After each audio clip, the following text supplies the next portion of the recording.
आज की इस वीडियो में हम चर्चा करने वाले हैं कि हमारे संसद में पार्लियामेंट ऑफ इंडिया में कितनी सारी वैकेंसीज हैं ट्रांसलेटर्स की। तो सबसे पहले यहाँ पे हम देखते हैं राज्यसभा सदन की। तो यहाँ पे देखिए ट्रांसलेटर के जो स्वीकृत पद है 55 है, उनमें से केवल 9 पर ही कार्यरत है, बाकी 45 बचती हैं वैकेंसी और एक लियन पे है तो उसको एक्सक्लूड किया हुआ है इन्होंने। तो 45 वैकेंसी यहाँ पे है। इसके बाद प्रमोशन होता है एडिटर की पोस्ट पे, तो उसकी 3 वैकेंसी हैं। फिर बनती है डिप्टी डायरेक्टर, उसके लिए कोई वैकेंसी नहीं है। फिर जॉइंट डायरेक्टर, फिर डायरेक्टर, फिर जॉइंट सेक्रेटरी। तो लेवल 14 तक आप जा सकते हैं संसद में, लेकिन यहाँ तक पहुँचने के लिए बहुत सारी मेहनत आपको करनी पड़ती है और आपकी एज इतनी कम होनी चाहिए जिस टाइम पे वैकेंसी आए। तो ट्रांसलेटर की पोस्ट जो होती है लेवल 8 में आती है।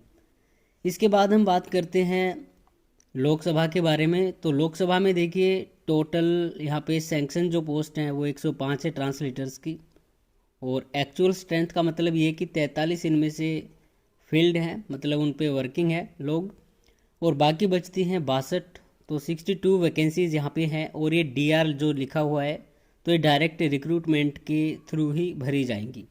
इसके बाद बंदा बनता है फिर एडिटर। आगे जितनी सारी ये पोस्ट है वो प्रमोशन बेसिस पे है, तो इसकी 3 वैकेंसी हैं। उसके बाद डेप्यूटी डायरेक्टर है, उसकी भी 3 वैकेंसी हैं। जॉइंट डायरेक्टर और फिर डायरेक्टर तक आप जा सकते हो, लेकिन यहाँ पे लेवल 13 है, और राज्यसभा में लेवल 14 आ जाता है जॉइंट सेक्रेटरी में। तो अभी हम कह सकते हैं कि जो यहाँ पे सैंक्शन स्ट्रेंथ है, जो अपने ट्रांसलेटर की पोस्ट है जितनी सारी भी सैंक्शनड है, तो 224 की स्ट्रेंथ है।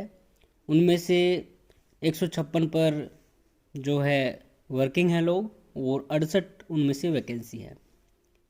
इसके अलावा राज्यसभा में भी यही हाल है, 128 पोस्ट है जिनमें से 78 भरी हुई है और 48 वैकेंसी है।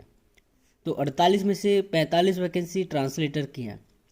तो राज्यसभा में क्या है कि डेपुटेशन के बेसिस पे ही भर सकते हैं ये, मतलब डायरेक्ट रिक्रूटमेंट अगर नहीं कराना चाहते तो डेपुटेशन पे भर सकते हैं। लेकिन लोकसभा में अभी तक ऐसा कोई नियम नहीं है कि इनको डेपुटेशन पे लेके आए। इसमें लोकसभा में जितनी सारी वैकेंसी होंगी वो डायरेक्ट रिक्रूटमेंट से ही भरी जाएंगी। तो 62 प्लस में हो जाते हैं आपके 45।